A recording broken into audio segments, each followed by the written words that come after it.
Ladies and gentlemen, welcome. Today is my distinct pleasure to introduce a man who is recognized... The battle of evolution is only one skirmish in a much larger war. Science simply makes no use of the hypothesis of God. Ask yourself, what has intelligent design given us? Nothing. We cannot accept intelligent design as an alternative scientific theory. They will never accept that we have a better argument. They just pester us and they waste our time.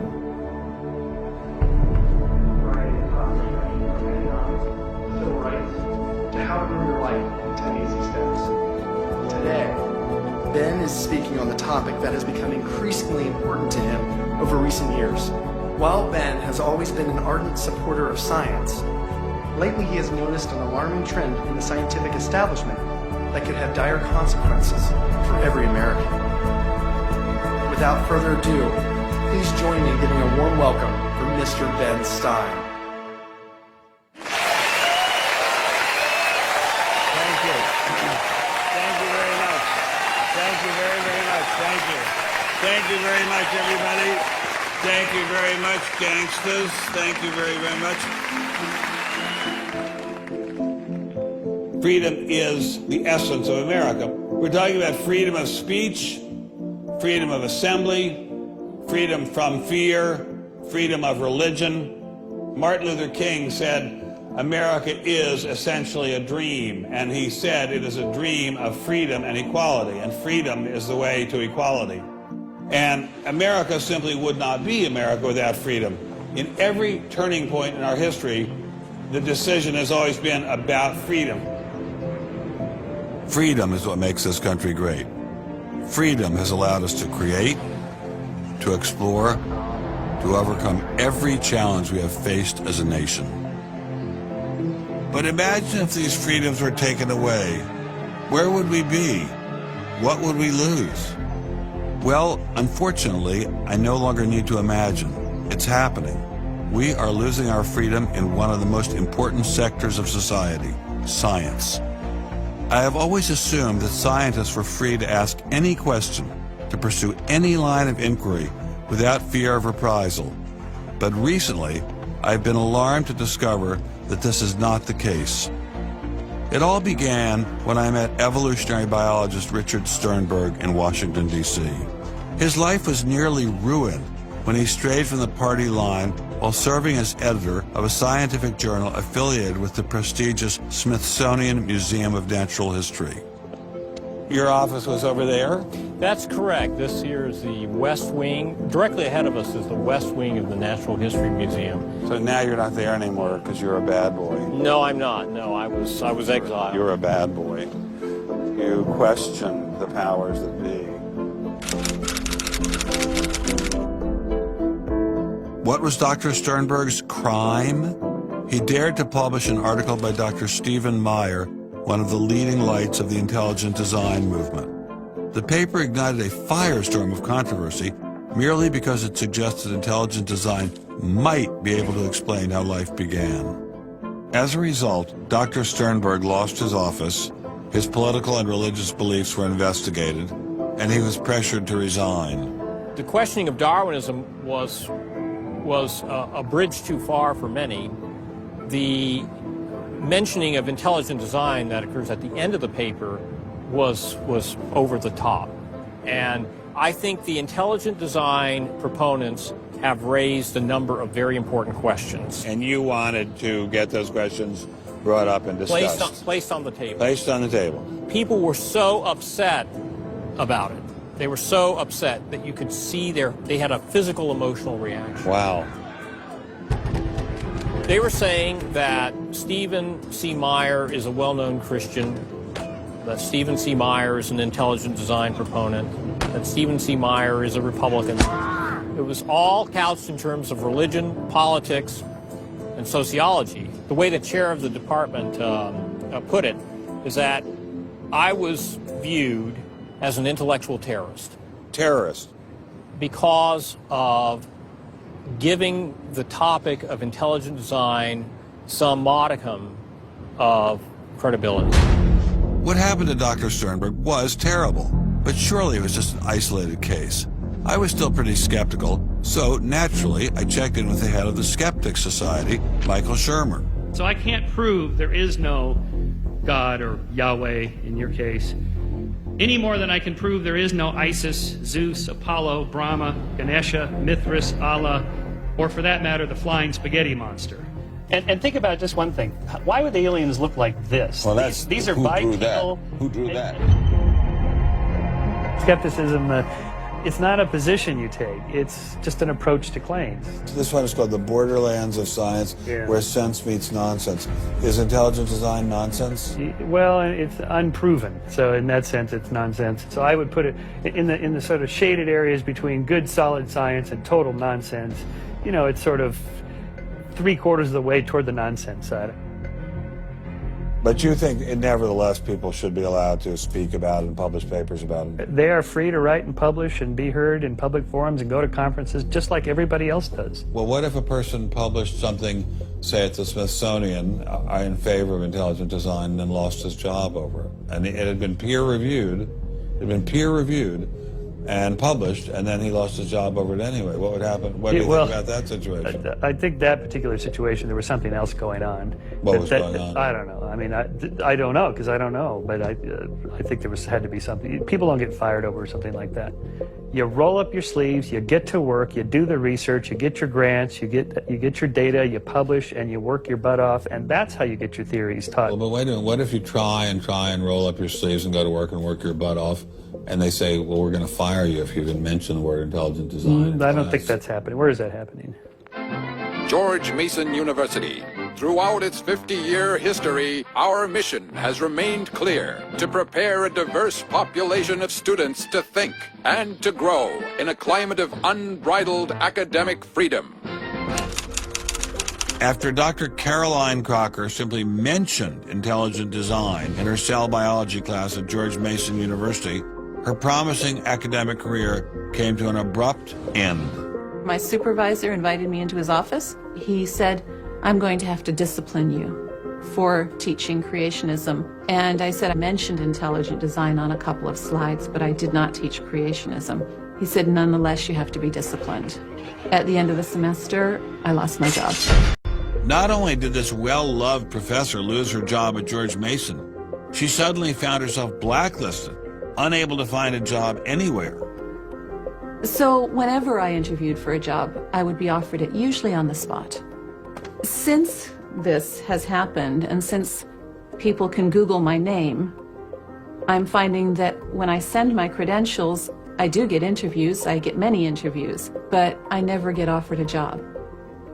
I don't tell them about my science sin. I was only trying to teach what the university stands for, which is academic freedom.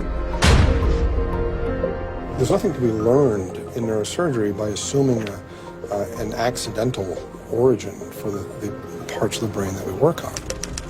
It wasn't just biologists who were feeling the Darwinist wrath. When neurosurgeon Michael Egnor wrote an essay to high school students saying doctors didn't need to study evolution in order to practice medicine, the Darwinists were quick to try and exterminate this new threat. A lot of people on a lot of blogs called me unprintable names that were printed. There are a lot of very, very nasty comments.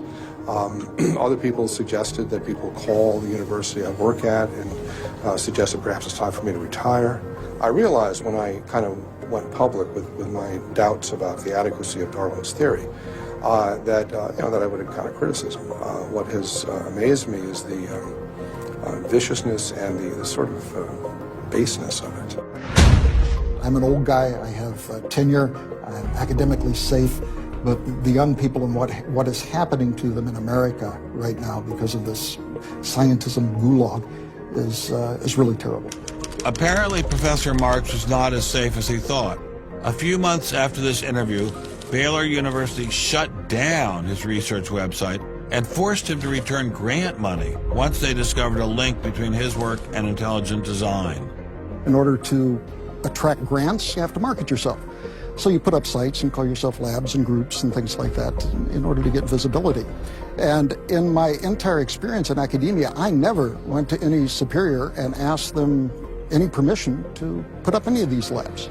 So the fact that this was singled out, let alone shut down, is jaw-dropping. It's astonishing. I have never been treated like this in my about 30 years in academia. Shut up, you freak! I say shut up! It's a man! If you peel back the onion, I think that there is no doubt that the center of this is my work in what some would call intelligent design. People really get emotional about this. Whenever you say intelligent design in a room of academics, them's fighting words. Creationists. Astronomer Guillermo Gonzalez found himself in a fierce shootout with Iowa State University following the publication of his book, arguing that the universe is intelligently designed. Despite a stellar research record that has led to the discovery of several planets, his application for tenure was denied, putting his career in jeopardy. I worried about my tenure a little bit in 2005 when the petition was being circulated because I viewed that as a strategy of Hector Avalos and his associates to try to poison the atmosphere on campus against me because he knew I wasn't tenured yet and I was very vulnerable. I have little doubt that I would have tenure now if I hadn't done any professional work on intelligent design.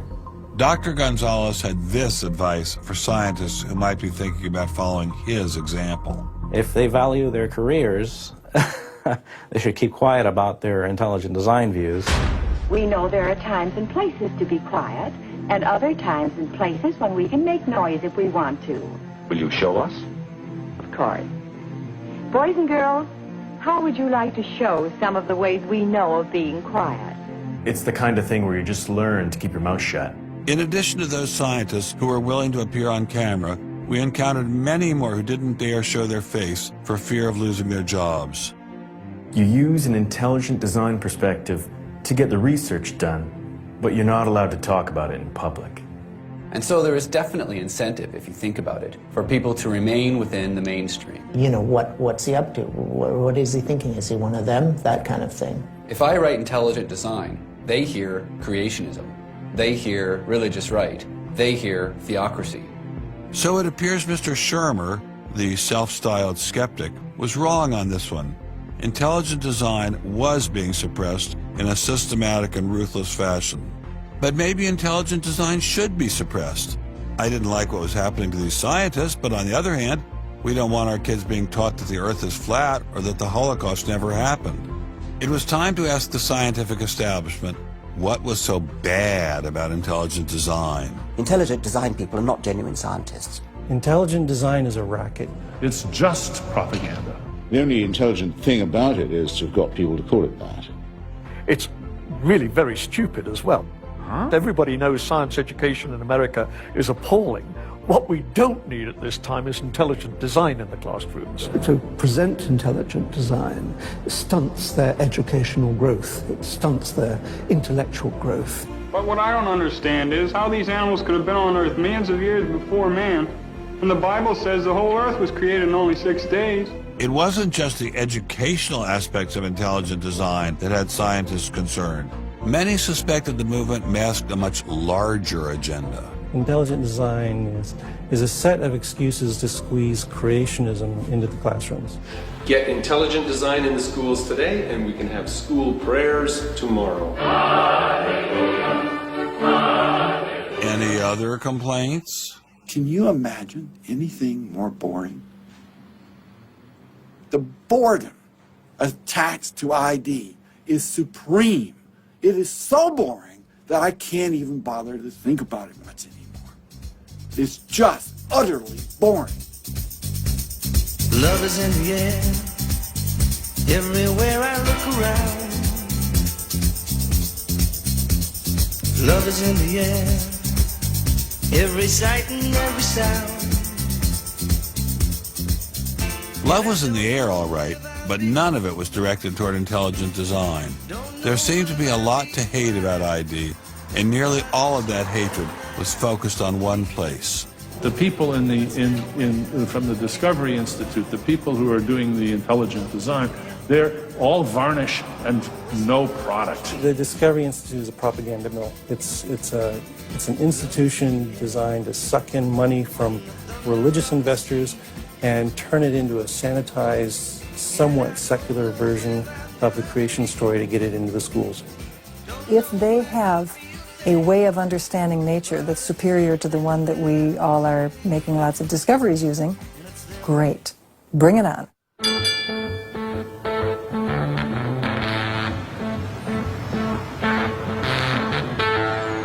are really, really lost. I think it's on 3rd. I think it's on 3rd. I think it's down there. I have no idea where this place is.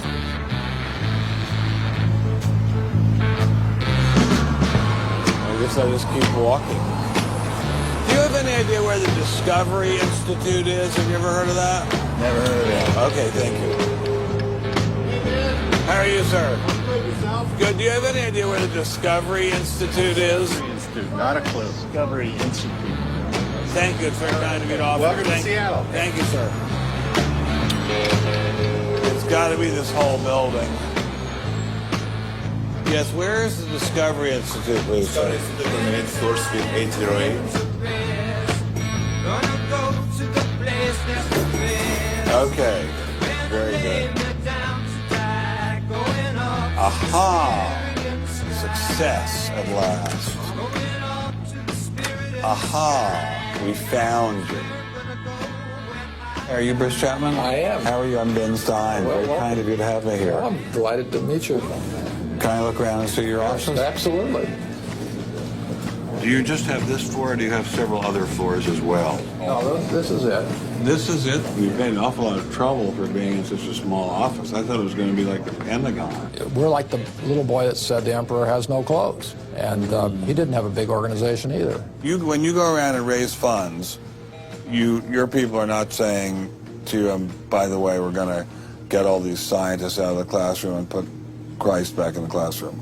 Well, I don't know that Christ has ever been in the science classroom. This is not a religious argument. This is something that people, we have fellows who are Jewish or agnostic or various other things. There are people, there are Muslim scientists. There are people of all kinds of backgrounds who agree that Darwin's theory has failed. And so why would you bring religion into it? You don't need religion. This is a red herring, Ben. People who don't have an argument are reduced to throwing sand in your eyes. Well, if the Discovery Institute could get its wish about this subject, what would your wish be? Well, on this subject, as on others, we'd like people to be able to have a robust dialogue and even a debate where the evidence, the best evidence, in this case, the best scientific evidence is made available to people. Well, surely no one questions there should be a debate.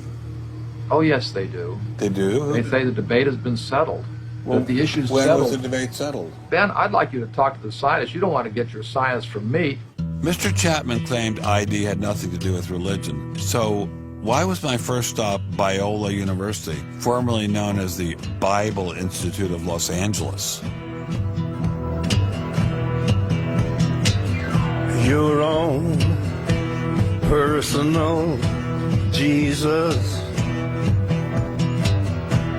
Someone to hear your prayers, someone who cares. History of science.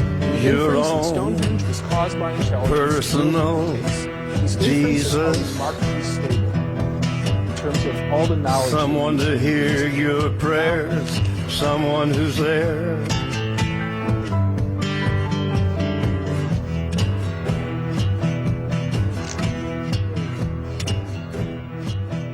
How much money have you ever gotten from Jerry Falwell? $0. How about Pat Robertson? 0. Are you a minister? No. Are you a priest? No. Pastor? No. Youth pastor? Oh, I did teach Sunday school once. Has this all been resolved? I mean, aren't we all Darwinists now? Except for a few cranks like you? Well, it's a funny thing that questions that aren't properly answered don't go away.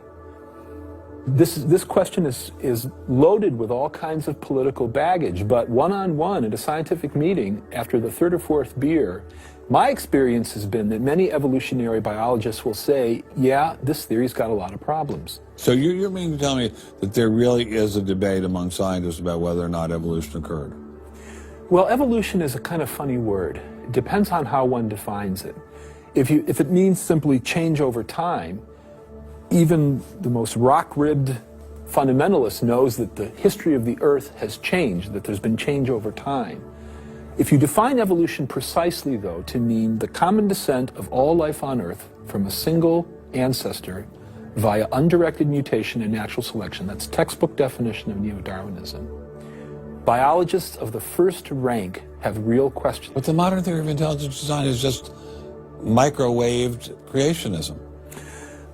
I don't think that's the case. Creationism, properly understood, begins with the Bible and says, how can I fit the Bible into the data of science? Intelligent design doesn't do that. Intelligent design is the study of patterns in nature that are best explained as a result of intelligence. So intelligent designers believe that God is the designer? Not necessarily. Intelligent design is a minimal commitment scientifically to the possibility of detecting intelligent causation. Dr. Nelson didn't sound like a crazy person, but I still suspected ID was nothing but reheated creationism. My next stop didn't seem like it was going to alleviate those fears. I didn't crawl out of the ocean, I didn't come from no monkey. Science tends to forget evolution's just a theory. They present it in the textbooks and on animal TV. Like it's fact, but tell me, were you there 12 million BC? Evolution is from an intelligent design perspective, is perfectly acceptable if the sense is that how did the design get implemented? The issue is there real design there, and are these material mechanisms like natural selection, are these adequate to account for everything we see in biology? And our argument is no, it's not. But Darwin produced all this evidence from his travels and his studies at the Galapagos that evolution explained things. If you look at the history of science, people often have a good idea and then they decide just to run with it. And they say, we're going to apply this everywhere. And so Darwin takes his idea of natural selection and says, I'm going to explain all of life with it. I mean, physics used to be Newtonian physics. Newton was physics. And then you got to look to Einstein, general relativity. It's not, Newton isn't enough. Well, I think likewise what we're finding with Darwin is that he had some valid insights, but it's not the whole picture. Okay, Darwinism may not be the complete picture, but what made these guys think they had the missing pieces?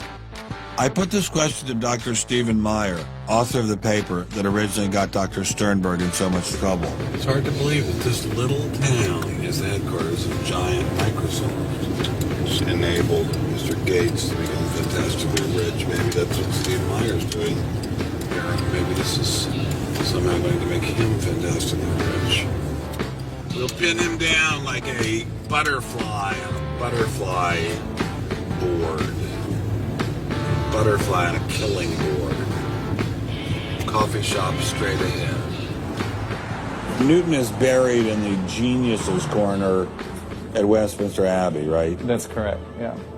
Darwin is also buried in Westminster Abbey. Right, and yeah. So is Darwin. Right near each other, right? And you're here in Redmond in a little building without a sign. Right? And you're obviously an incredibly smart guy, but how dare you challenge someone who's buried in the geniuses corner next to Newton at Westminster Abbey? Well, it may seem a little cheeky, but it's what scientists are supposed to do.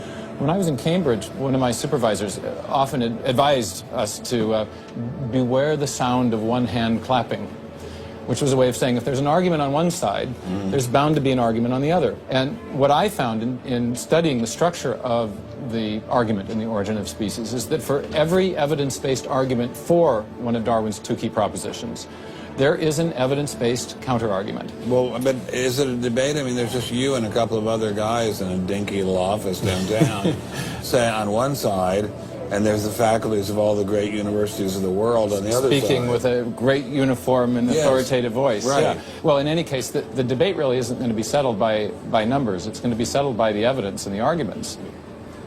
While I was still in Bill Gates country, Dr. Meyer recommended I check in with molecular biologist Jonathan Wells.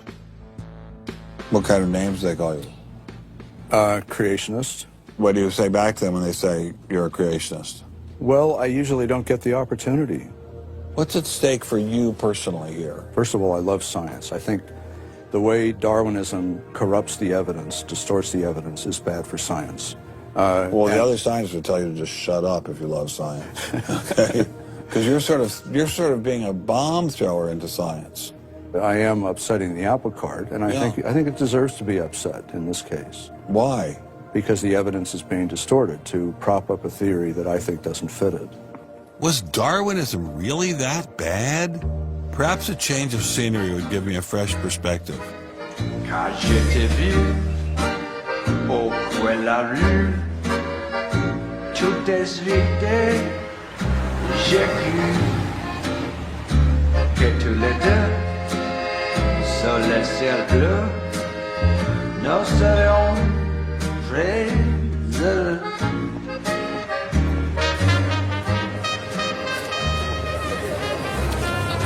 Mr. Berlinski, I assume? Mr. Stein. How are you, sir?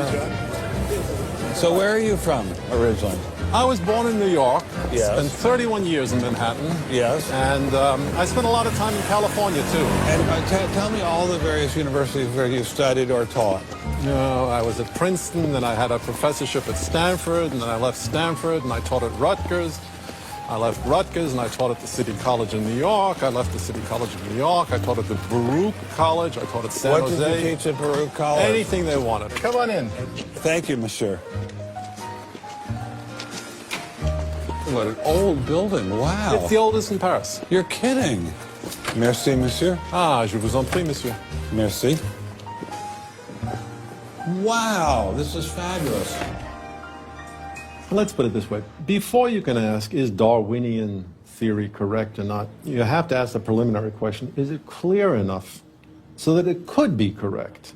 That's a very different question. One of my prevailing doctrines about Darwinian theory is, man, that thing is just a mess. It's like looking into a room full of smoke. Nothing in the theory is precisely, clearly, carefully defined or delineated. It lacks all of the rigor one expects from mathematical physics, and mathematical physics lacks all of the rigor one expects from mathematics. So we're talking about a gradual descent down the level of intelligibility until we reach evolutionary biology. We don't even know what a species is, for heaven's sakes. So his theory is smoke, but elegant smoke. There's a certain elegance to it, but you know, I think Einstein had the appropriate remark. He preferred to leave elegance to his tailor. A room full of smoke? That certainly wasn't what I was hearing from prominent Darwinists like Richard Dawkins. Evolution is a fact.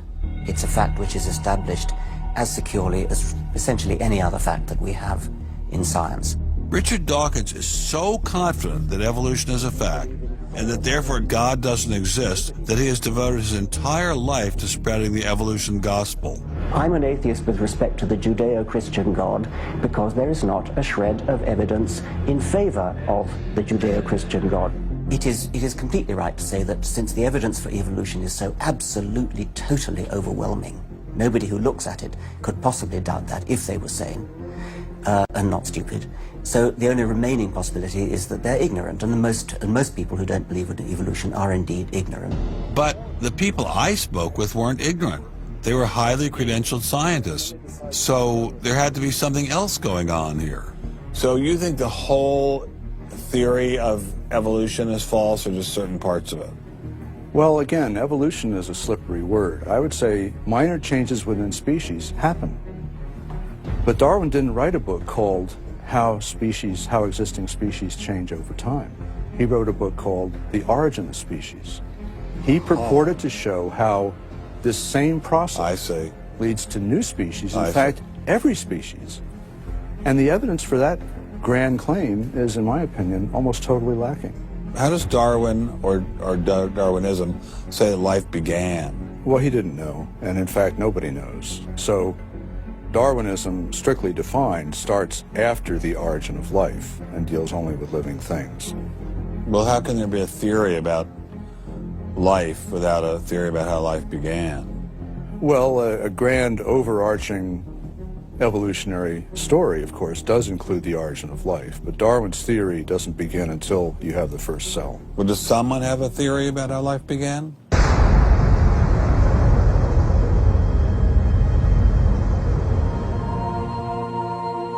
This is the story of a small planet in space called Earth. For a typical Darwinian explanation of how life originated, Dr. Wells directed me toward this documentary. The chemical elements essential for life, hydrogen, oxygen, carbon, and nitrogen, were now in place. What was needed was a way of combining them. Perhaps the energy came from lightning. Whatever it was. Excuse me? Whatever it was, energy managed to arrange these chemical ingredients in just the right way. Whatever it was? I was hoping for something a little more scientific. The most popular idea has been that life emerged spontaneously from primordial soup. In 1953, Stanley Miller mixed water, methane, ammonia, and hydrogen to simulate the early Earth's atmosphere. Then he ran electricity through it in an attempt to jumpstart life. It didn't work. While the initial results seemed promising, 50 years later, most serious scientists have abandoned this approach in favor of alternate theories. Prominent Darwinist Michael Roos attempted to explain one of them to me. He wasn't kidding. How did we get from an inorganic world to the world of the cell? Well, one popular theory is that it might have started off on the backs of crystals. My crystal ball.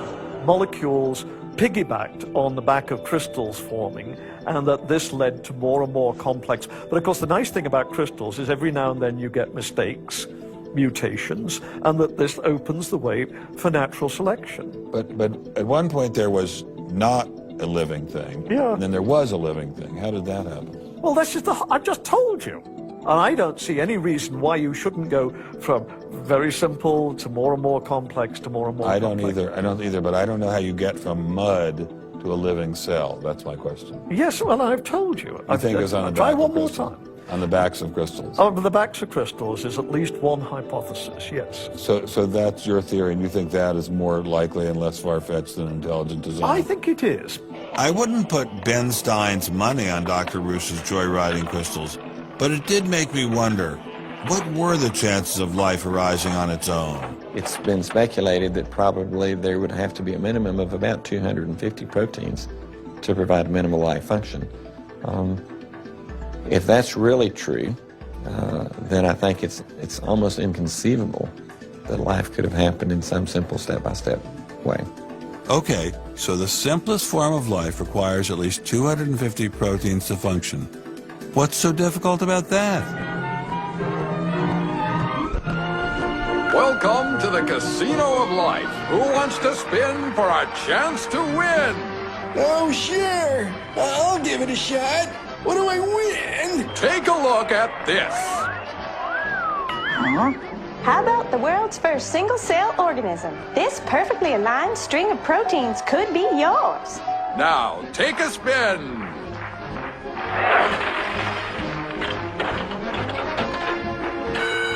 I won. Tina, tell him how many times he needs to do that to win the prize. 250. That's right, folks, and all in the correct order. But that's impossible. We've heard that before, haven't we, Richard? Come on, Mother Nature, do your thing. You stupid machine! I hate you!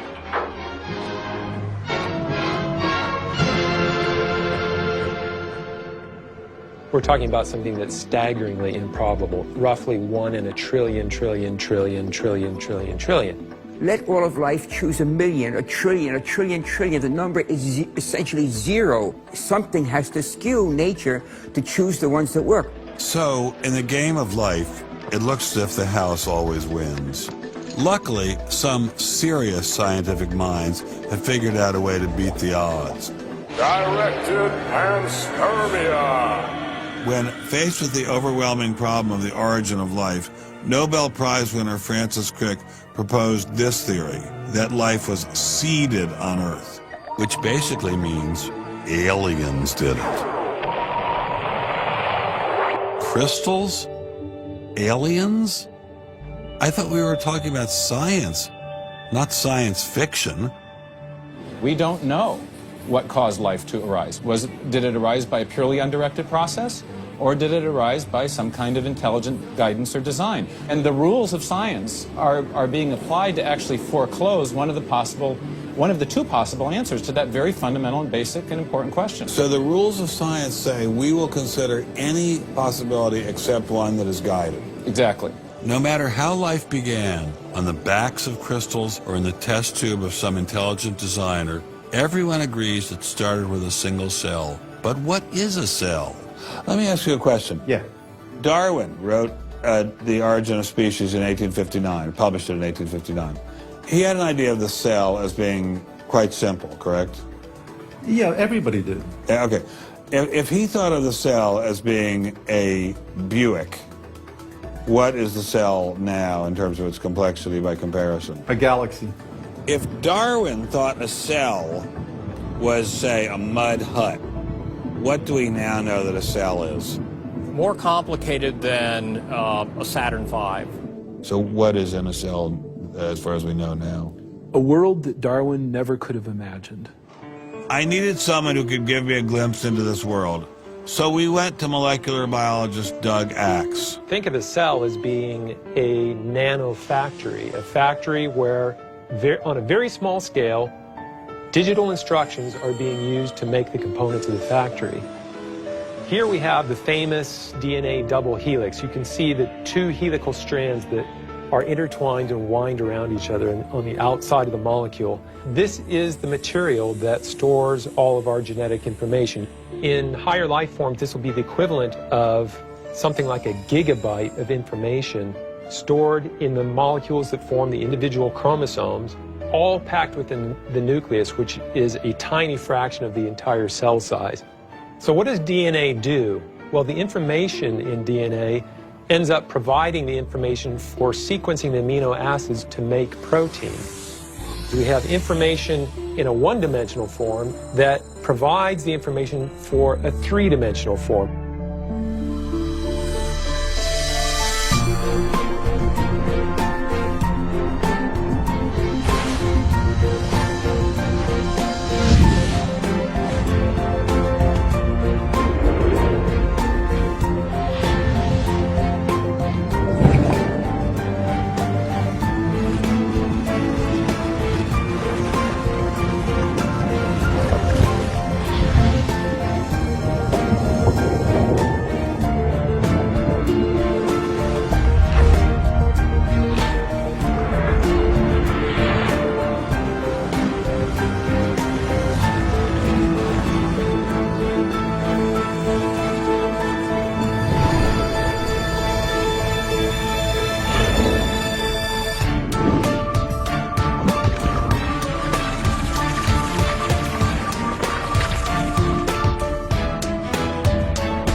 I'm finally just beginning to grasp the complexity of the cell.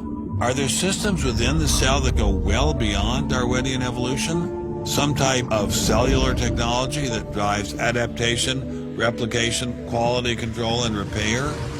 What if these new mechanisms have massive design implications? Well, I say, so be it. The cell really is like nothing we've ever seen in the physical world. That's got to be firmly grasped. That's not something we can just say, oh, well, it's just a little bit more of the same old, same old. It's not the same old, same old. We are finding is that there's information that's in the cell that cannot be accounted for in terms of these undirected material causes. So these, it has to be. And so there's some other, so it has to be an information source. So one of the key questions faced by modern biology is, where do you get information from? Well, Darwin assumed that the increase in information comes from natural selection. But natural selection reduces genetic information, and we know this from all the genetic population studies that we have. And where does the new genetic information going to come from? Well, that's the big question. So when we find information in the DNA molecule, The most likely explanation is that it too had an intelligent source. I mean, we need engineering principles to understand these systems, okay? I mean, it's only because of our advancements in nanotechnology that we can even begin to appreciate these systems. But using intelligent design didn't seem to stop the scientists I spoke with, so why all the controversy? Suppose we find, simply as a matter of fact, that our scientific inquiries point in one direction. Which is that there is an intelligent creator. Why should we eliminate that from discussion? Streng verboten? How come? Why? Streng verboten. Very good. What does streng verboten mean? Strongly forbidden. Strongly forbidden. You've got two possible hypotheses. You've got a wall through the middle of through your brain, in effect, through your thinking. You say, well, you can't consider anything on this side of the wall. Only hypotheses on this side of the wall are permissible for consideration. What about academic freedom? I mean, can't we just talk about this? Their reply is that science is not a democratic process. Oh, really? And that there is a consensus view. But wait a minute, minute, we are to subscribe to the wait a second, but view. Darwin challenged the consensus view, and that's how we got Darwinism. If Darwin wanted to challenge the consensus today, how would he do it? Science isn't a hobby for rich aristocrats anymore. It's a multi-billion-dollar industry. And if you want a piece of the pie, you've got to be a good comrade. Scientific ideas. How we get them to you, the people. Every idea must be inspected to ensure that it is safe. All theories must pass through a series of checkpoints. First, the Academy. Getting a controversial theory through the Academy can be dangerous. Few people know this better than Congressman Mark Souder. He uncovered a targeted campaign led by individuals within the Smithsonian and the National Center for Science Education to destroy Dr. Sternberg's credibility. If you want peer reviews, if you want to be published, if you want to go to respected institutions, the core view does not tolerate dissent. There's kind of a, this is the way it is, and anybody who's a dissenter should be squashed. Are you going to be on my side if I let you up? Sure, Chick, sure. I'm on your side. Just let me up. I'll do anything you say. Souder isn't the only one who has witnessed the Academy's tactics. Journalist Larry Witham has seen similar behavior during his 25 years of covering the evolution controversy. Once you're thick in science, you can't question the paradigm. But if you want to get grants, if you want to be elected to high positions, if you want to get awards as a promoter of public education of science, you can't question the paradigm. People cannot be trusted to form their own opinions. This business about open-mindedness is nonsense. Why is the scientific establishment so afraid of free speech? There is this fear that if one aspect of the theory is closely scrutinized, there's going to be an unraveling. Who are you? Oh, I am the great and powerful Wizard of Oz. I interviewed dozens and dozens of scientists, and when they're amongst each other or talking to a journalist who they trust, they'll speak about, it's incredibly complex, or molecular biology is in a crisis. But publicly, they can't say that. Keeping a keen eye on the Academy are various watchdog organizations. Listen to Eugenie Scott of the National Center for Science Education. The NCSE has been at the heart of virtually every evolution controversy over the past 25 years, vigorously defending the Darwinian gospel. We have had a lot of business, unfortunately, at NCSE in the last few years, because virtually every state in which science education standards has come up for consideration has had a big fight about the coverage of evolution in them. NCSE was started by a group of scientists and teachers who were very concerned because in the late 70s and early 80s there were a lot of attempts to pass equal time for creation science and evolution laws. And clearly this is something that neither scientists nor teachers liked. It wasn't exactly help the creationists are coming, but it's, kind of along those lines. Most scientists just throw up their hands and say, creationists, they drive me crazy, you handle it. We've worked a lot with science education organizations. The most important group we work with is members of the faith community, because the best kept secret in this controversy is that Catholics and mainstream Protestants are okay on evolution. Are you sure about that, Eugenie? Liberal Christians have been fighting with conservative Christians for so long that they'll side with anybody against the fundamentalists. And Eugenie Scott says, well, welcome over. There's a kind of science defense lobby, or an evolution defense lobby in particular. They are mostly atheists, but they are desperately wanting to be friendly to mainstream, sensible religious people. And the way you do that is to tell them that there's no incompatibility between science and religion. But is there really an incompatibility? Can't we believe in God and Darwin? Implicit in most evolutionary theory is that either there's no God or God can't have any role in it. So naturally, as many evolutionists will say, it's the strongest engine for atheism. They called me as a witness, and a lawyer said, Dr. Dawkins, has your belief in evolution, has your study of evolution turned you towards atheism? I would have to say yes. And that's the worst possible thing I could say for winning that court case. So people like me are bad news for the science lobby, the evolution lobby. By the way, I'm being a hell of a lot more frank and honest in this interview than many people in this field would be. Working hard to keep ideas in check are our friends in the media. Morning, paper. Paper, mister? The tendency of the media to side with the establishment because they inherently agree with the establishment. Eugenie Scott, my understanding is that there is not a single peer-reviewed article out there that supports intelligent design. Am I wrong? You are not wrong. You are correct.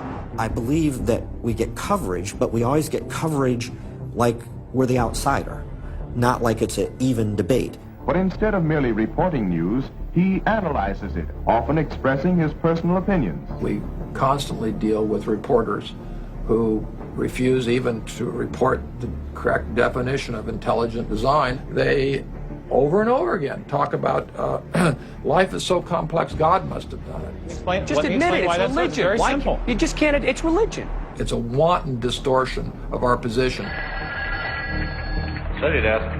I've got a hot story here. You can look at Associated Press stories, and the same sentence will appear in those stories for 10 years. Intelligent design says that life is too complex. It's called a boilerplate. And the reporter never reports anymore or gets any new ways to say it, so the public understanding never advances. But what happens if a reporter decides to take a more balanced approach to intelligent design? There might be remarkable pressure on that reporter not to side against the evolutionists. I thought I told you to kill that story. Few reporters have learned this better than author and journalist Pamela Winnick. When she refused to take sides in an article she wrote about intelligent design, the Darwinists found a new favorite target. Number one, I wasn't Christian, I was Jewish. Number two, I wasn't religious. Number three, I was not taking a position in favor of creationism. I was writing about intelligent design, and it didn't matter. After I wrote that one piece, everything I wrote on the subject was scrutinized. There were hate letters coming into the newspaper. If you give any credence to it whatsoever, which means just writing about it, you are just finished as a journalist. Other journalists we spoke with told similar stories, but didn't dare appear on camera. And now, the presses are ready to roll. When all other checkpoints fail, there is always the courts.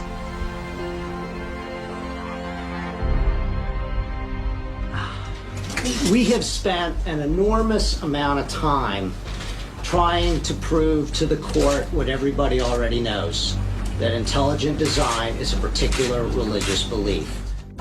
But I thought scientific questions were settled by the evidence, not by taking people to court and suing them. How do other countries deal with such disputes?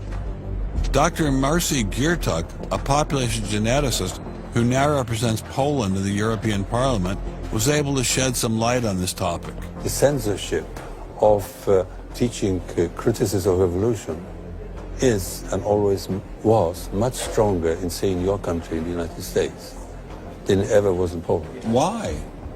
Why would the censorship? That is because you have a political correctness in your country. These issues are brought to court And the court says what you can and what you cannot teach. We want to know what you teach, what books you use, how you teach it. We never had that sort of way of deciding scientific issues in Poland. We never had the courts involved. So you are saying that as far as the teaching of science is concerned, Poland is freer academically than the United States? I think in this particular issue of evolution, I think this is true. But how effective are the courts in deciding such matters? What about the general idea that intelligent design is doomed as a result of several recent legal setbacks? I think court cases don't decide anything. I mean, if you look at the Scopes trial, who won that trial? It wasn't the evolutionists. I mean, it was the Tennessee law was upheld, barring evolution. And yet, in the popular imagination, Scopes is the hero. Inherit the Wind, that movie, which is really bogus history based on the Scopes trial, has carried the day. These issues go much deeper than any decision by a judge. The evolution debate does seem to run much deeper than the courts, much deeper even than science. To generate this level of hostility, ID must threaten something at the very core of the Darwinian establishment. The entire globe is today the site of a momentous conflict. It is the challenge of ideas.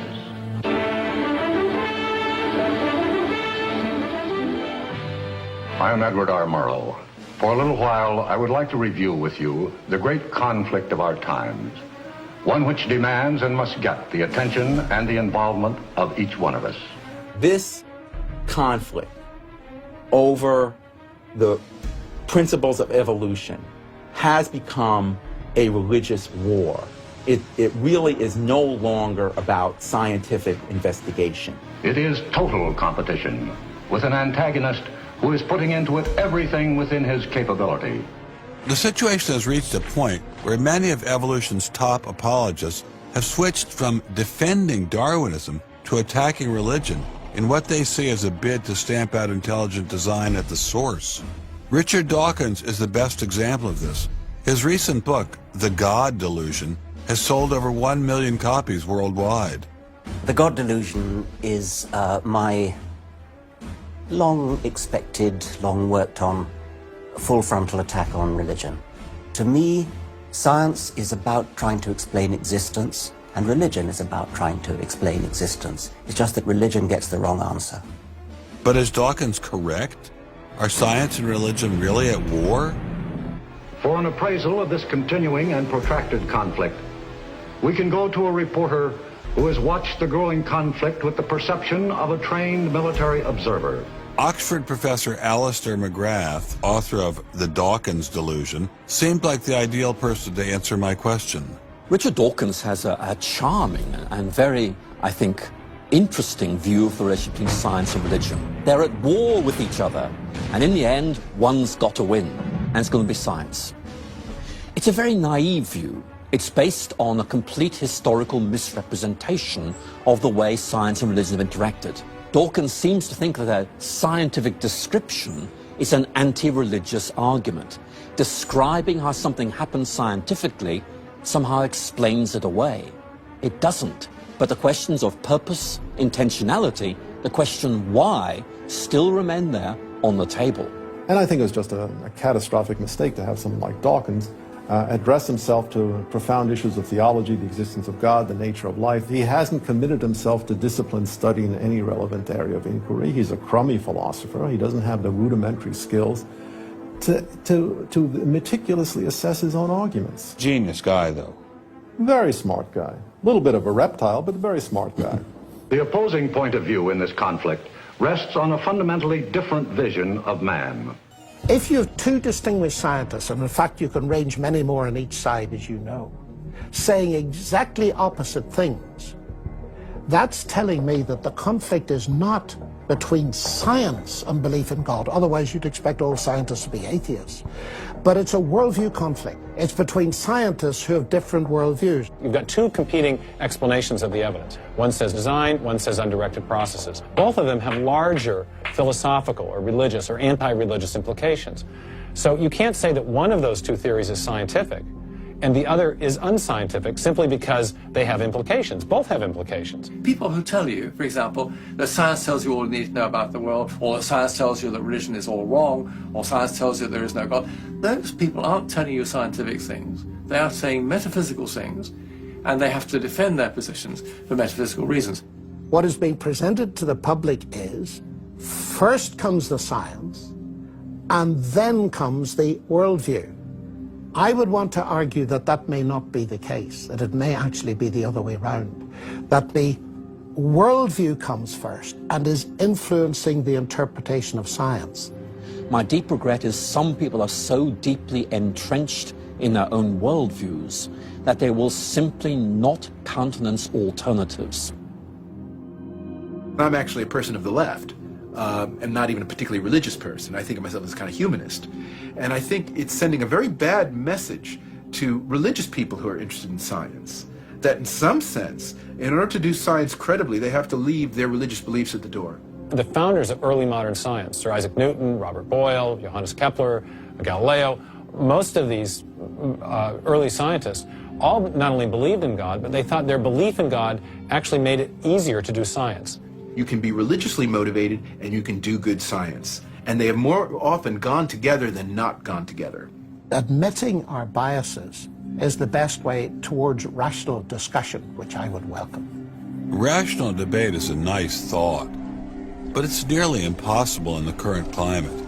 I'd seen the chilling effect that this unquestioning devotion to Darwinism has had on science, but were there other consequences? No gods, no life after death, no ultimate foundation for ethics, no ultimate meaning in life, and no human free will are all deeply connected to an evolutionary perspective. You're here today and you're gone tomorrow, and that's all there is to it. Dr. Will Provine, professor of the history of biology at Cornell University, gave us another disturbing glimpse into where Darwinism can lead. Oh, I was a Christian, but I never heard anything about evolution because it was illegal to teach it in Tennessee.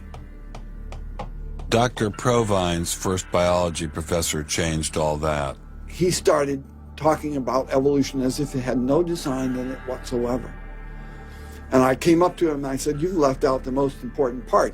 And he said, "If you feel the same way at the end of one quarter, I want you to stand up in front of the students in this class and tell them this deep lack in evolution." And I read that book so carefully, and I could find no sign of there being any design whatsoever in evolution. And I immediately began to doubt the existence of a deity. But it starts by giving up an active deity, then it gives up the hope that there's any life after death. When you give those two up, the rest of it follows fairly easily. You give up the hope that there's an imminent morality. And finally, there's no human free will. If you believe in evolution, you can't hope for there being any free will. There's no hope whatsoever of there being any deep meaning in human life. We live, we die, and we're gone. We're absolutely gone when we die. Dr. Provine is no stranger to the prospect of death. Nearly a decade ago, he was diagnosed with a large brain tumor. Let's suppose my tumor comes back, as it almost certainly will. Well, I'm not going to sit around like my older brother did last year, and he was dying of ALS, Lou Gehrig's disease. He wanted desperately to die, but we couldn't help him die. I don't want to die like that. I'm going to shoot myself in the head long before then. I'm going to do something different. I hope these are empty words for my friend, Dr. Provine, because shortly after this interview was recorded, he learned his brain tumor had returned. I don't feel one bit bad about holding the views that I do. There's not anything in the views I hold that makes me, oh, I wish I had free will, or, oh, I wish there were a God. I don't ever wish that. Dr. Provine's deconversion story was typical amongst the Darwinists we interviewed. Biologist P.Z. Myers, who runs the pro-Darwin, anti-religion blog Pharyngula, says science eroded his faith as well. I never hated religion. I found religion quite comfortable, and I liked the people in it. What led to the atheism was learning more about science, learning more about the natural world, and seeing these horrible conflicts with religion. And it was then, when I discovered evolution, when I discovered Darwinism, that I realized there's this magnificently elegant, stunningly elegant explanation, which I didn't quite understand to begin with. When I did understand it, then that finally killed off my remaining religious faith. After hearing these stories, I was not surprised to discover that most evolutionary biologists share Professor Dawkins' views. It appears Darwinism does lead to atheism, despite what Eugenie Scott would have us believe. And if you separate out the ethical message from religion, what have you got left? You got a bunch of fairy tales, right? I think that God is about as unlikely as fairies, angels, hobgoblins, etc. Religion, I mean, it's just fantasy, basically. It's completely empty of any explanatory content. And it's evil as well. Half the people in this country think that drugs is what you have to regulate to make us safer, and half the people think guns, that's what you got to regulate to make us safer. But I always think if you're going to regulate one thing that has the most potential to cause death and destruction, religion. You got to start with religion, and religion is an idea that gives some people comfort, and we don't want to take it away from them. It's like knitting. People like to knit. You know, we're not going to take their knitting needles away. We're not going to take away their churches. But what we have to do is get it to a place where religion is treated at the level it should be treated. That is something fun that people get together and do on the weekend and really doesn't affect their life as much as it has been so far. So, what would the world look like if Dr. Myers got his wish? Greater science literacy, which is going to lead to the erosion of religion. And then we'll get this nice positive feedback mechanism going, where as religion slowly fades away, we get more and more science to replace it. And that will displace more and more religion, which will allow more and more science in. And we'll eventually get to that point where religion has taken that appropriate place as a side dish rather than the main course. But will eradicating religion really lead to a modern utopia? Let me try to imagine that. And let's let history be our guide.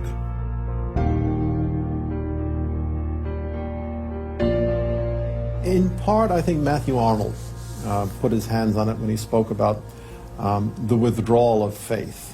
There is a connection between a society that has at least a minimal commitment to certain kinds of transcendental values and what human beings permit themselves to do one to the other.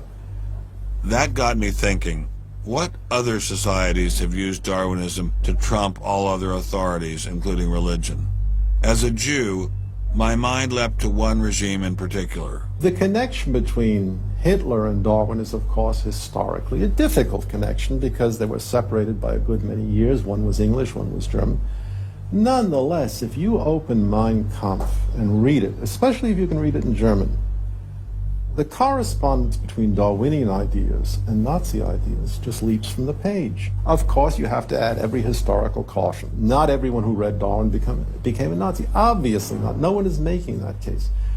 Darwinism is not a sufficient condition for a phenomenon like Nazism, but I think it's certainly a necessary one.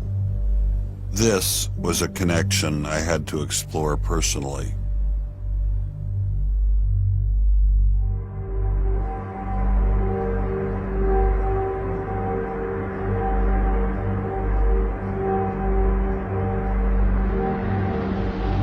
American officers arrive at a Nazi institution seized by First Army troops. Under the guise of an insane asylum, this has been the headquarters for the systematic murder.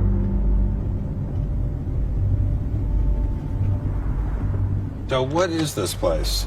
During the Second World War, 15,000 people were killed here. Why were they killed? They were killed because they were people with handicaps, Why kill them? What's the point of killing them? People who were not able to work, people who were not able to live by themselves, that they were useless eaters. Useless eaters. And life unworthy of living. This idea grew up in the 20s. So long before National Socialism, biologists, anthropologists, they thought that maybe mankind could, or the government could interfere into the growth of the population. I see. And they had the utopia that they would have a society without illness and without handicap. Alles Lebensschwache geht in der Natur unfehlbar zugrunde. Wir Menschen haben gegen dieses Gesetz der natürlichen Auslese in den letzten Jahrzehnten furchtbar gesündigt. Wir haben unwertes Leben nicht nur erhalten, wir haben ihm auch Vermehrung gewährt. Die Nachkommen dieser Kranken sahen so aus, die tiefer stehen als jedes Tier. So this was a Darwinian concept? Yes. And also a Malthusian concept, very much Malthusian. Malthusian? Thomas Malthus, who said that there was a shortage of resources. English philosopher, so there was a shortage. Yes, but the Nazis, they relied on Darwin. They relied on Darwin? Yes, Darwin and German scientists. Patients were led down this hallway to Nazi doctors who decided who would live and who would die. They were accompanied by 15 nurses. Nurses, yes. Nurses, male and female nurses. So nurses were helping lead them to their doom. Yes.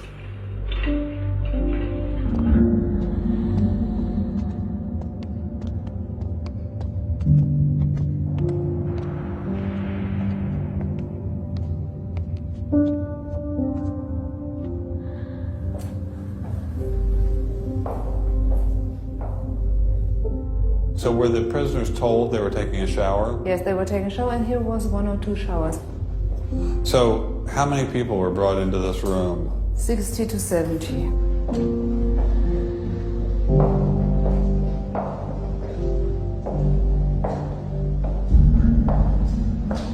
So what is this? This is the dissection table. Do you ever think to yourself, the sane ones were the ones lying here having their brains removed? The insane one was Dr. Gorgas and all the other people No. did? No, I don't think that, because I think those people who killed here, they were very sane, because they had their purposes. They had purposes? Yes. I don't think they were insane.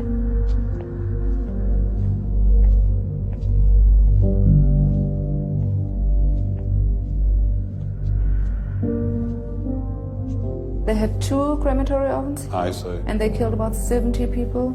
A day? So a day, so they had... That's barely enough and time. they only killed from Monday to Friday.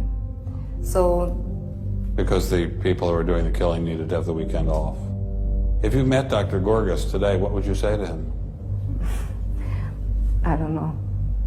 I don't think that it's my role to tell him something. It's difficult to describe how it felt to walk through such a haunting place, to know that these cold stone and tile walls were the last things the victims of Hadamar ever saw. I wanted to explore this connection further, so I met with the author of From Darwin to Hitler, Dr. Richard Weikart. Hitler and many of the physicians that carried out this program were very fanatical Darwinists, and particularly wanted to apply Darwinism to society. Was wir uns unter der deutschen Jugend der Zukunft wünschen, ist etwas anderes, als was die Vergangenheit sich gewünscht hat. Wir müssen einen neuen Menschen, auf das unser Volk nicht an den typischen Degenerationserscheinungen dieser neuen Zeit zugrunde geht. Many of these people in the 19-teens, 1920s, who were putting forward some of these ideas about racism were considered the leading scientists. These were Darwinists who were taken seriously by fellow academics. It's not to say that all academics believed it. These leading academics, were there any of them who were Americans? There were plenty of Americans who were saying similar kinds of things. Not only were Americans saying such things, they were pioneers in this fledgling science known as eugenics. They thought they could help evolution along by sterilizing the so-called feeble-minded, and prohibiting them from getting married. Physicians who are aware of the history of 20th century American medicine harbor some bad feelings towards Darwinists because of eugenics. And eugenics, which was an attempt to breed human beings, it was the darkest chapter of American medicine ever. There were 50,000 people involuntarily sterilized because they were deemed unfit to breed, basically. Eugenics isn't just history. The spirit of the movement lives on today. Margaret Sanger was the head of Planned Parenthood. She was very fanatical in her promotion of eugenics. In fact, Planned Parenthood was all about birth control for the impoverished and lower classes to try to help improve the species.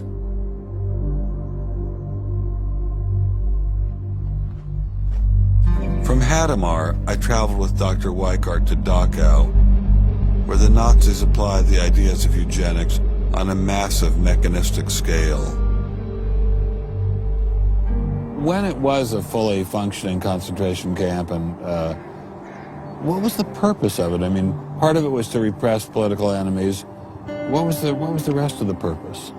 Well, beyond the repression of the political enemies, which was its purpose at the very beginning, then later on it transformed into repressing racial enemies. And sometimes those categories overlapped because sometimes they thought that these people were political enemies because they were inferior biologically. The war itself was part of the Darwinian struggle for existence for Hitler.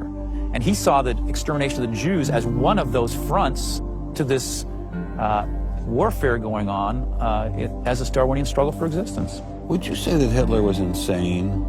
No, I wouldn't say he was insane. I think he had imbibed some very, very wrong ideas.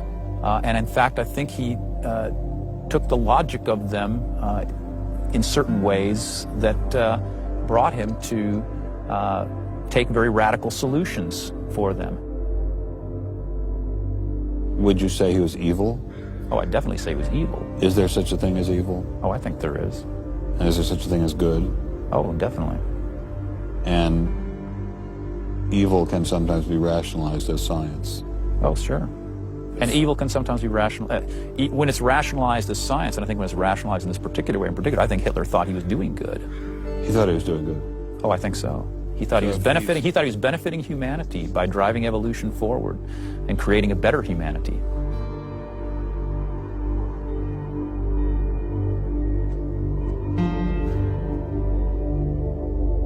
Before leaving Dachau, I stopped by the memorial commemorating the thousands of Jews who were killed there in excruciating conditions.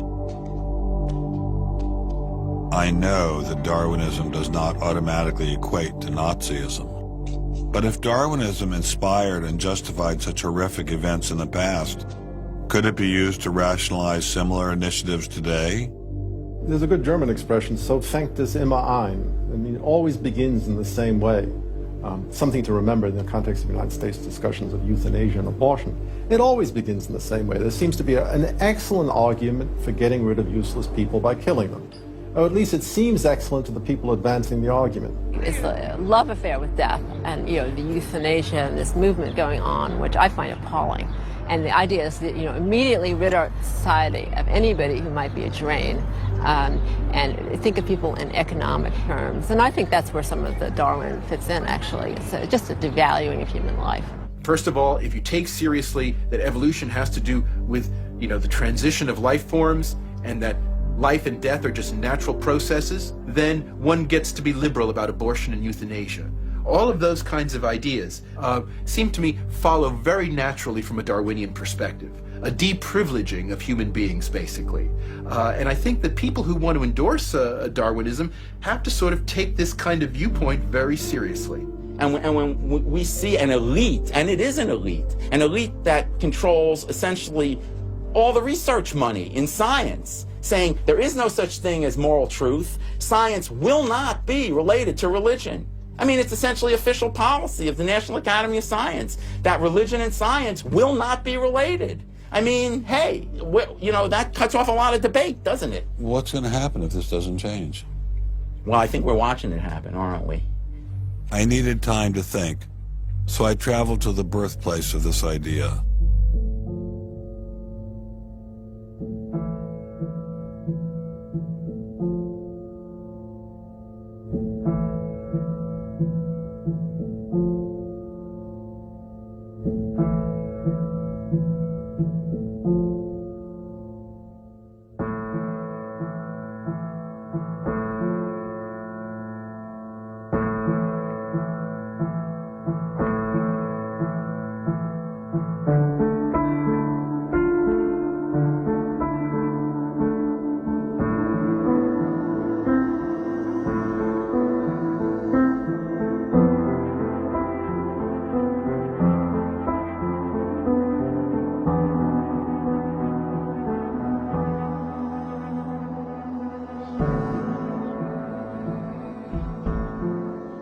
With savages, the weak in body or mind are soon eliminated. We civilized men, on the other hand, do our utmost to check the process of elimination. We build asylums for the imbecile, the maimed, and the sick. Thus, the weak members of civilized societies propagate their kind. No one who has attended to the breeding of domestic animals will doubt that this must be highly injurious to the race of man. Hardly anyone is so ignorant as to allow his worst animals to breed. Charles Darwin, The Descent of Man, 1871.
Throughout the Cold War in Germany, there was this wall erected to keep ideas out.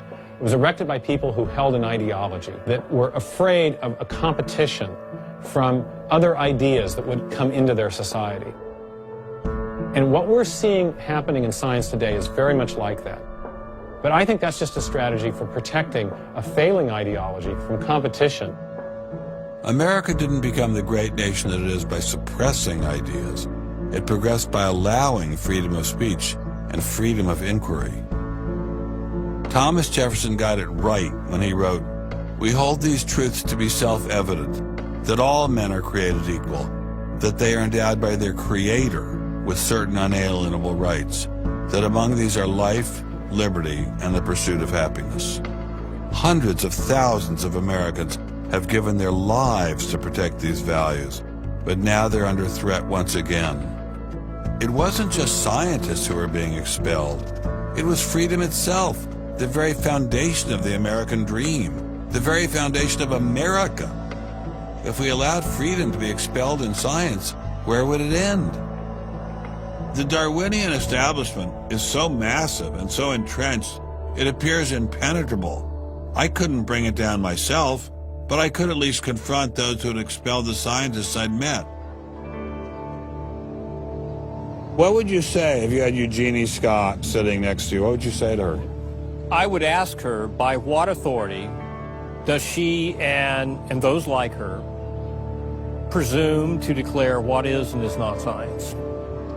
You know, he's sort of made himself martyr of the day. They've gotten a lot of mileage out of, you know, poor Rick Sternberg. And we got lip service from the leadership of the Smithsonian, but I didn't feel they ever followed through. We went into the Smithsonian looking for answers, but we ran into the same stone wall as Congressman Souter. We're not authorized to do this, it's a stop. And we're down in the office what we do.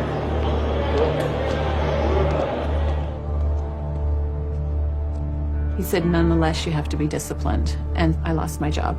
We did get an interview with a spokesman from George Mason, but it was impossible to knock him off his script. Her contract was not renewed.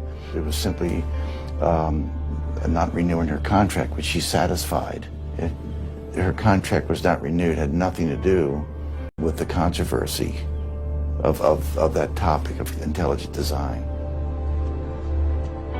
I have never been treated like this in my about 30 years in academia. We received a similar reception at Baylor University. They refused to admit that what had happened to Dr. Marks had anything to do with ID.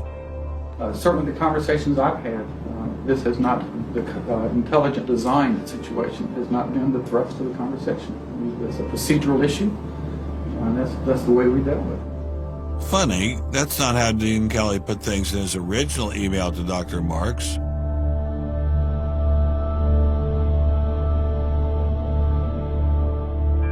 I'm not mixing my religion with my science. The questions that I ask in my intelligent design research are perfectly legitimate scientific questions.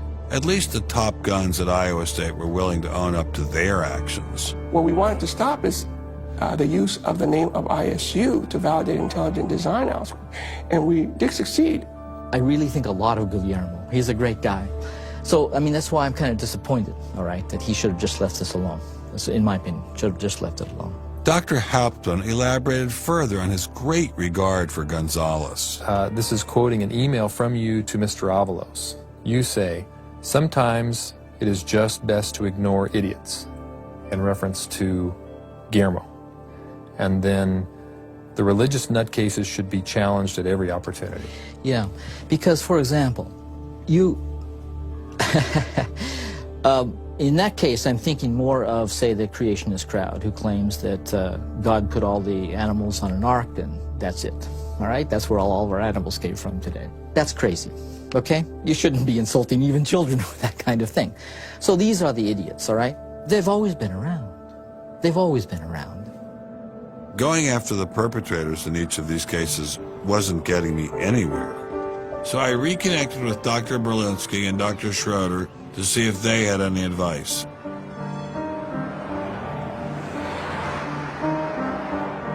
There's a boundary to what science will accept right now. I think the parallel is exactly this wall coming down. Ask any Berliner on from the east side what it meant to have the wall come down. If it is possible to make a break in the wall that will allow academia to ask these fundamental questions that exist and allow them in the science classrooms as well. It'd be nice to see the scientific establishment lose some of its prestige and power. It'd be nice to see other questions being opened up. Above all, it'd be nice to have a real spirit of self-criticism penetrating the sciences. What can I do to bring down the wall? Is there anything I can do? Make it apparent to the world that a wall exists. There are vast numbers of persons who talk about academic freedom. And there is academic freedom as long as you're on the correct side of the wall. But if you're on the wrong side of the wall, as we mentioned a few moments ago, you lose tenure, and that's a given. I took Dr. Schroeder's words to heart. Obviously, I couldn't take down the wall myself, but I could confront one of its modern architects.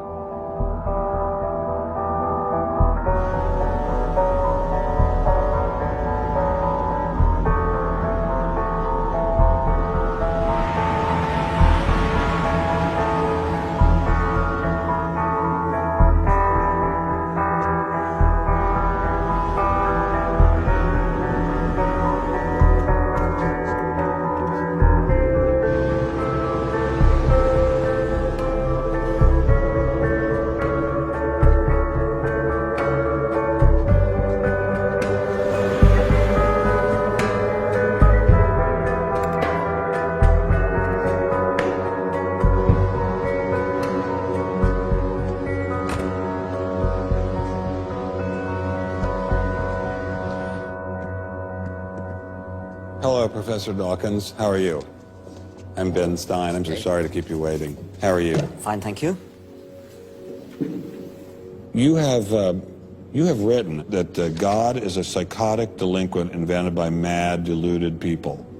No, I didn't say quite that. I said something rather better than that. Oh, well, please tell us what you said. Please tell us what you said. Well, I would have to read it from the book. No, please. The God of the Old Testament is arguably the most unpleasant character in all fiction. Jealous and proud of it, a petty, unjust, unforgiving control freak, a vindictive, bloodthirsty ethnic cleanser, a misogynistic, homophobic, racist, infanticidal, genocidal, filicidal, pestilential, megalomaniacal, sadomasochistic, capriciously malevolent bully. So that's what you think of God? Yeah. How about if people believed in a God of infinite lovingness and kindness and forgiveness and generosity, sort of like the modern day God? Why spoil it for them? Why not just let them have their fun and enjoy it? I mean, I don't want to spoil anything for anybody. I write a book, people can read it if they want to. I believe that it is a liberating thing to free yourself from primitive superstition. So religion's a primitive superstition? Oh, I think it is, yes. So you believe it's liberating to tell people that there is no God? I think a lot of people, when they give up God, feel a great sense of release and freedom. Why do you think that? I mean, what's your dad? What's your scientist? What's your data? I think, well, I've had a lot of letters saying that, and I've... There are 8 billion people in the world, Dr. Dawkins. How many letters have you had? No, I haven't done that. That's quite true. Professor Dawkins seemed so convinced that God doesn't exist that I wondered if he would be willing to put a number on it. Well, it's hard to put a figure on it, but I mean, I put it as something like, 99% against or something. Well, how do you know it's 99% I against, say, and not 97%? No, I did. You asked me to put a figure on it, and I'm not comfortable putting a figure on it. I think I just think it's very unlikely. What? But you couldn't put a number on it? No, of course not. So it could be 49%. Well, it would be. I mean, I think it's unlikely, but it's quite far from 50%. How do you know? I don't know. I mean, I put an argument in the book. Well, then who did create the heavens and the earth? Why do you use the word who? You see, you immediately beg the question by using the word who. Well, then how did it get created? Well, by a very slow process. Well, how did it start? Nobody knows how it started.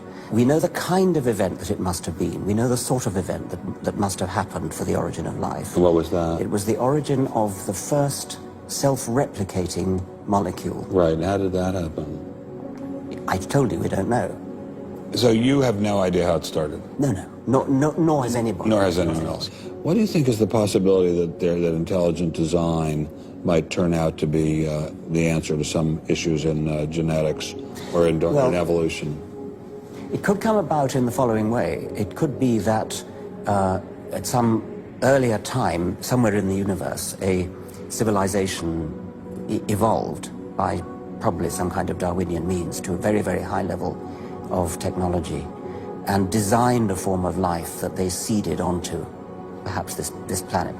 Now, that is a possibility and an intriguing possibility. And I suppose it's possible that you might find evidence for that if you look at the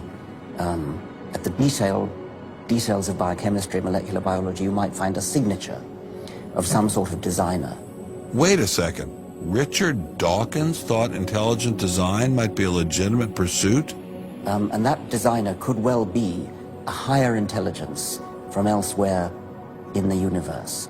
Well, but that higher intelligence would itself have had to have come about by some explicable or ultimately explicable process. It couldn't have just jumped into existence spontaneously. That's the point. So Professor Dawkins was not against intelligent design, just certain types of designers, such as God.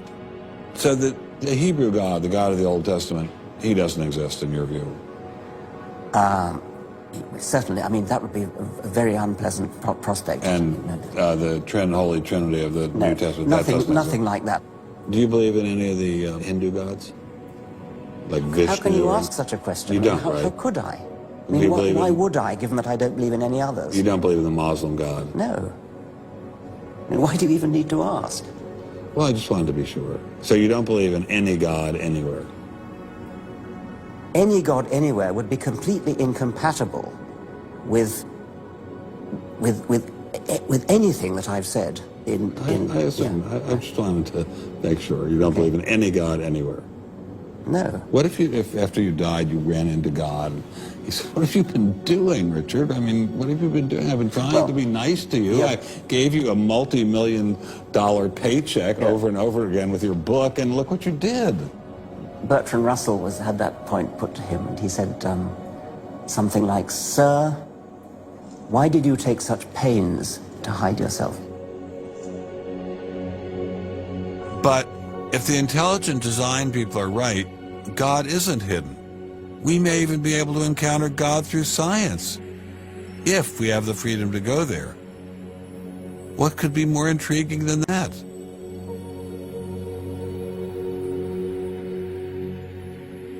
We take freedom for granted here in the United States. Freedom is what this country is all about. And a huge part of freedom is freedom of inquiry.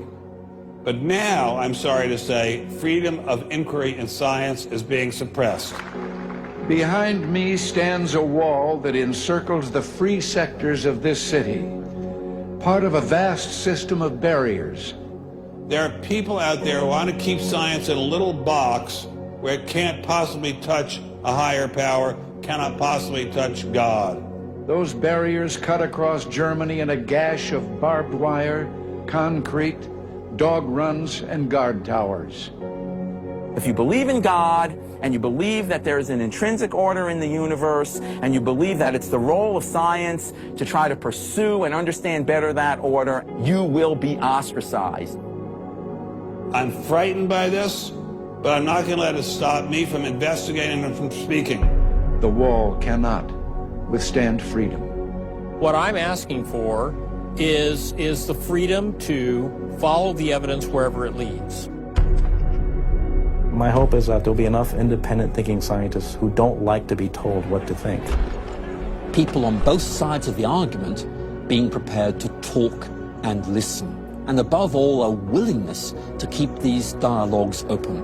It might allow a lot of very good scientists to be scientists who aren't being allowed to be scientists right now.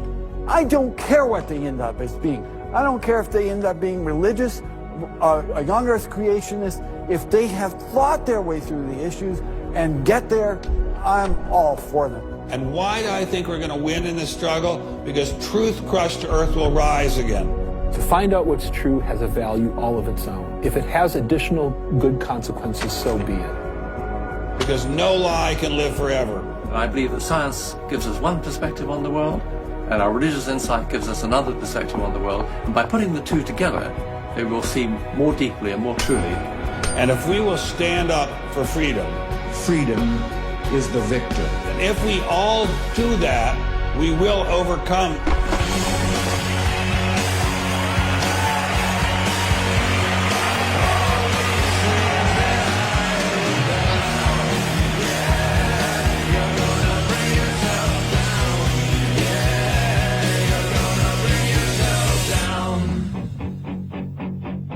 I've taken a first step by speaking out on this issue. But if the wall is to come down, we all have to do our part. Some of you will pay a heavy price for speaking out. You may even lose your job. I guarantee you you'll get hate email. But if you don't get involved, will anyone be left to carry on this struggle? Anyone? Anyone?